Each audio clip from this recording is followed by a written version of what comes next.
Hola a todos.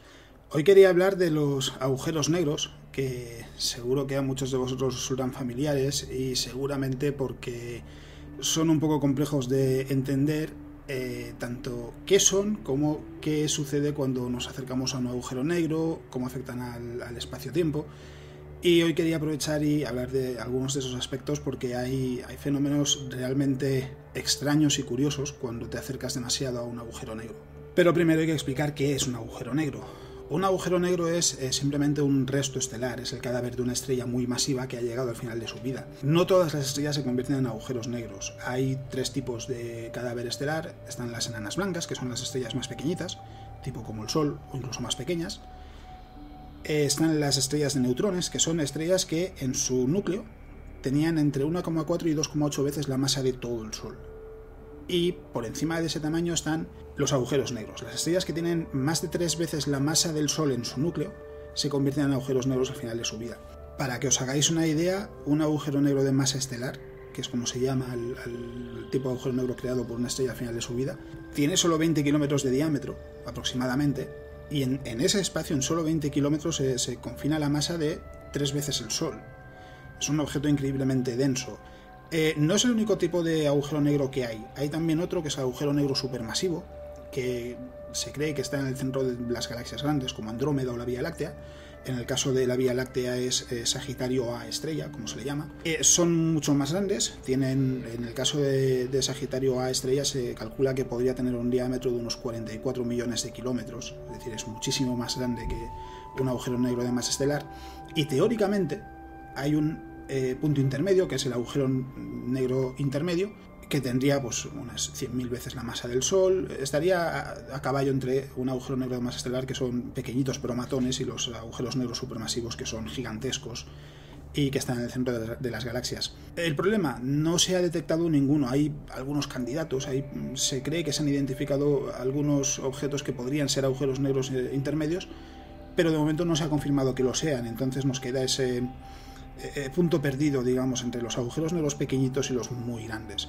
¿Esto por qué es interesante? Bueno, no tenemos la posibilidad de viajar a ningún agujero negro, por suerte o por desgracia, porque sí que es verdad que desde el punto de vista científico pues sería muy interesante poder estudiarlos con una sonda. Pero si en algún momento os vieseis en la situación de tener que elegir, y tuvieseis que elegir entre un agujero negro de masa estelar y un agujero negro supermasivo, deberíais elegir un agujero negro supermasivo, porque veréis, la gravedad funciona de una manera muy particular. En un agujero negro de masa estelar, como son solo 20 kilómetros de diámetro lo que os está atrayendo, la gravedad que experimentáis en los pies es mucho más potente que la gravedad que experimentáis en la cabeza. Entonces, ¿qué pasa? Cuando estáis llegando al agujero negro, os estira. El fenómeno se llama espaguetificación.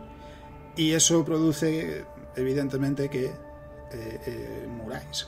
Sin embargo, en un agujero negro supermasivo, como la esfera es 44 millones de kilómetros, es muchísimo más grande que el cuerpo humano, la diferencia de gravedad que notas entre los pies y la cabeza es mínima, no hay casi diferencia, entonces no pasa nada. Y esto es importante para el caso que os voy a explicar en un momento, que es algo que llamamos la paradoja de información de los agujeros negros, porque nos permite ver que en ciertos casos pasan cosas realmente extrañas. Hay que decir, por cierto, que los agujeros negros supermasivos no está muy claro cómo se formaron, porque Sagitario A estrella tiene 44 millones de kilómetros de diámetro aproximadamente y 4,3 millones de masas solares. ¿Cómo salió, de dónde salió toda esa masa? Se cree que fue al principio del universo, en los primeros instantes del universo, pero no está muy claro cuál fue el mecanismo. Hay científicos que han planteado que a lo mejor lo que puede suceder para que se creen agujeros tan grandes es o bien que una región muy grande de gas, como una nebulosa a lo bestia, colapsa sobre sí misma y se crea un agujero negro muy grande, o bien que en realidad el proceso es simplemente una sucesión de agujeros negros de masa estelar que se van absorbiendo mutuamente y van creciendo hasta alcanzar un tamaño desproporcionado. Cualquiera de las dos opciones podría ser buena. ¿Cuál exactamente? No lo sabemos. De momento hay que seguir estudiando y en el futuro se tendrá una mejor idea de cómo se desarrollan. Dicho esto, y hablando ya de la paradoja de información de los agujeros negros, como sabéis, los agujeros negros tienen la particularidad de que hay una región a partir de la cual ni siquiera la luz puede escapar de su atracción gravitatoria.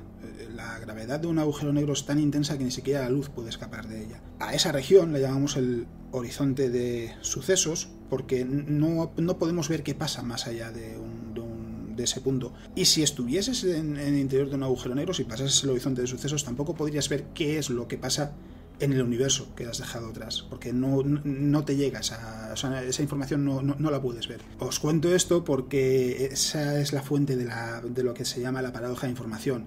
La mejor forma de explicarlo es imaginar que llegáis a ese agujero negro supermasivo con otro astronauta, que estáis los dos, os acercáis al agujero negro y por lo que sea el otro astronauta es un poquito cabrito y decide empujaros al agujero negro de manera que no podáis evitar caer en él. Ahí pasan dos cosas muy interesantes. Por un lado, para el astronauta que te ha empujado desde su perspectiva, lo que pasa es que poco a poco te vas acercando al horizonte de sucesos, a ese lugar a partir del que no podemos ver más dentro de un agujero negro, y cuanto más te vas acercando al horizonte de sucesos, más lentamente va transcurriendo el proceso para eso de astronauta. Es decir, parece que cada vez vas más y más lento hasta llegar casi a detenerte por completo. No llegas a detenerte por completo, pero para ese astronauta lo parece. Si tú intentases responderle, mandarle un mensaje en código Morse con una linterna, por ejemplo, para decirle que te vengarás de él o alguna cosa así, las señales se llegarían cada vez más y más lento y seguramente ni siquiera se daría cuenta de que estás intentando transmitir un mensaje. Además, cuando por fin llegases al horizonte de sucesos desde su perspectiva, lo que verías es que estarías completamente estirado en el horizonte de sucesos y que de repente empezarías a incinerarte por culpa de la radiación de Hawking, que es un mecanismo que creemos que los agujeros negros sirve para que disipen su energía. Es uno de los hallazgos más interesantes de Stephen Hawking y es un mecanismo que, si un agujero negro no absorbe masa, a lo largo de una escala de tiempo muy grande, de billones y billones de años, se disipan. Pierden energía. Es un proceso muy lento, pero lo que nos permite es explicar cómo un agujero negro se evapora, digamos, con el paso del tiempo. Así que desde la perspectiva de este astronauta, cuando llegas al horizonte de sucesos, te incineras y lo único que queda de ti son las cenizas. No queda nada más. Sin embargo, desde tu perspectiva, la historia es completamente diferente. Tú te vas acercando al agujero negro, no sientes nada especial, la gravedad no es más intensa con cada momento, no pasa nada raro a tu lado. Atraviesas el horizonte de sucesos sin que te pase absolutamente nada. No sientes nada. Quizás curiosidad porque estás llegando al interior de un agujero negro, pero nada más. ¿Cómo es posible? El horizonte de sucesos en realidad no es un muro, no es una especie de barrera contra la que te estrelles. Es simplemente eso, es una zona a partir de la que no podemos ver más. No quiere decir que haya un impedimento para atravesar un agujero negro. Por eso os decía un agujero negro supermasivo, porque en el caso del agujero negro estelar, esa diferencia de gravedad que os contaba provocaría que la persona que estuviese cayendo en un agujero negro muriese mucho antes de llegar al horizonte de sucesos. En el caso de un agujero negro supermasivo eso no pasa. Atraviesas el agujero negro, caes más allá del horizonte de sucesos y ya está. Y dices, pero bueno, ¿cómo es posible que al mismo tiempo tú estés vivo o viva al otro lado del agujero negro y sin embargo para el astronauta que te ha empujado ahí se ha acabado, o sea, ahí están tus cenizas? Es más, ese astronauta, si de alguna manera pudiese acercarse y recoger las cenizas, las podría llevar de vuelta a la Tierra y explicar que hubo un desgraciado accidente y que no pudo hacer nada, muy a su pesar. Y al mismo tiempo, tú estás dentro del agujero negro en perfecto estado.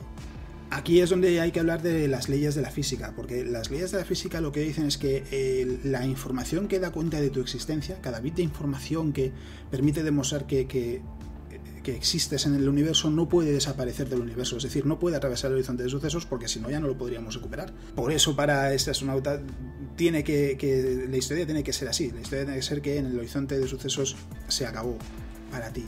Si no fuese así, las leyes de la naturaleza tal y como las conocemos se romperían.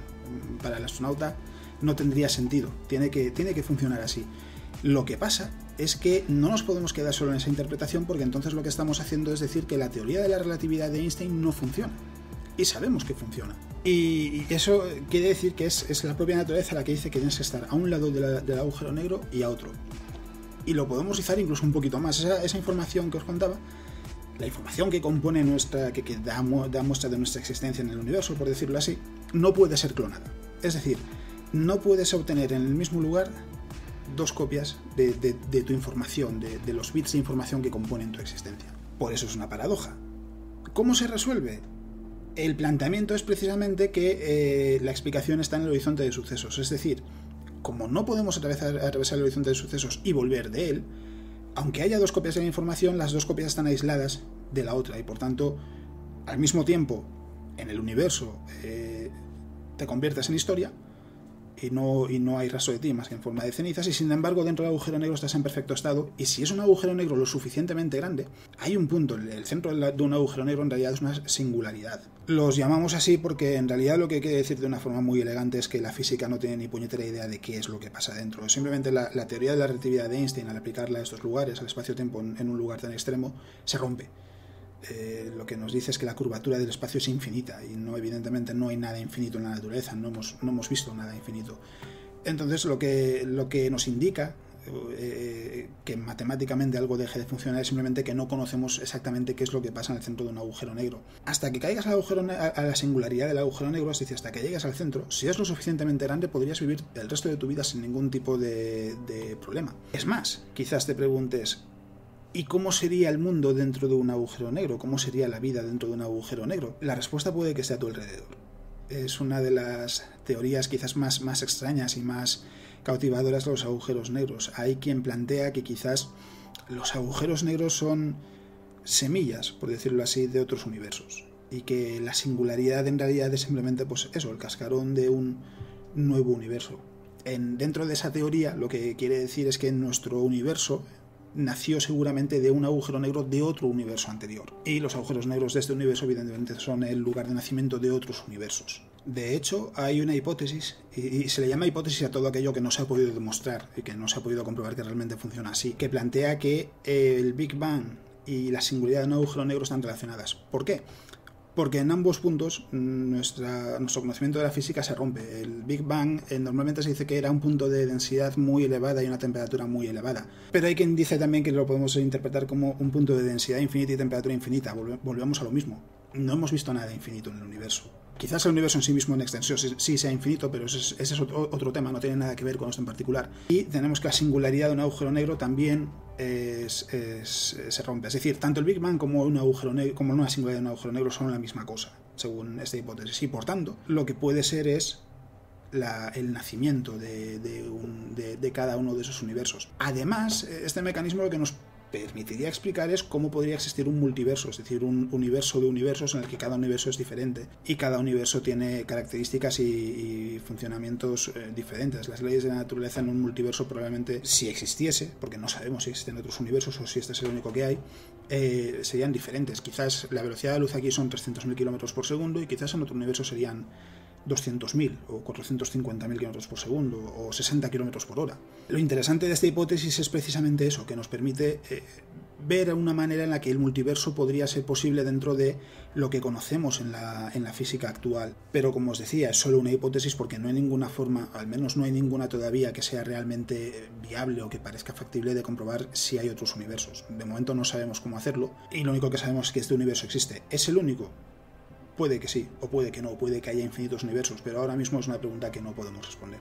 Por último, también quería aprovechar y explicaros que los agujeros negros, a pesar de la creencia popular, no son aspiradoras, no absorben materia sin límite de distancia y en realidad en muchos sentidos son exactamente igual que una estrella, en el sentido de que si convirtiésemos el Sol en un agujero negro, tendríamos que cogerlo y comprimirlo en una esfera de 6 kilómetros de diámetro. Todo funcionaría exactamente igual en el sistema solar. Más allá de que no tendríamos una estrella y que seguramente no habría vida en la Tierra porque no habría nada que nos diese una fuente de energía como es la energía del Sol, el sistema solar seguiría funcionando exactamente igual. Las órbitas de los planetas seguirían siendo las mismas, Mercurio estaría perfectamente a salvo porque no estaría lo suficientemente cerca del agujero negro como para que su gravedad sea tan intensa que no pueda escapar de él.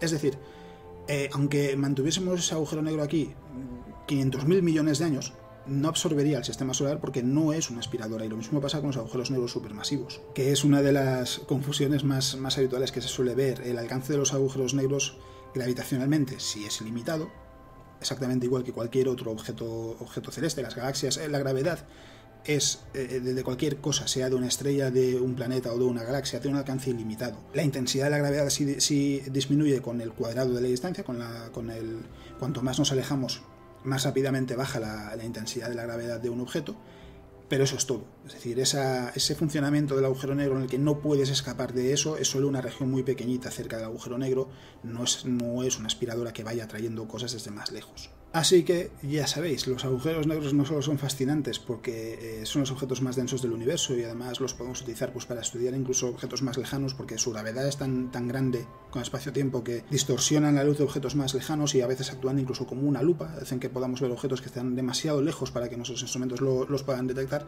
sino que también son una fuente de paradojas y de cosas muy extrañas que no sabemos muy bien cómo explicar a priori, porque todavía no los conocemos. La paradoja de información de los agujeros negros al final es simplemente eso, una demostración de que hay cosas que todavía tenemos que descubrir y en particular con los agujeros negros pues es un campo de estudio en el que hay mucho por hacer y en el que es verdad que Stephen Hawking hizo mucho, pero apenas estamos empezando a rascar la superficie. Esto es todo lo que os quería contar por hoy. Nos vemos.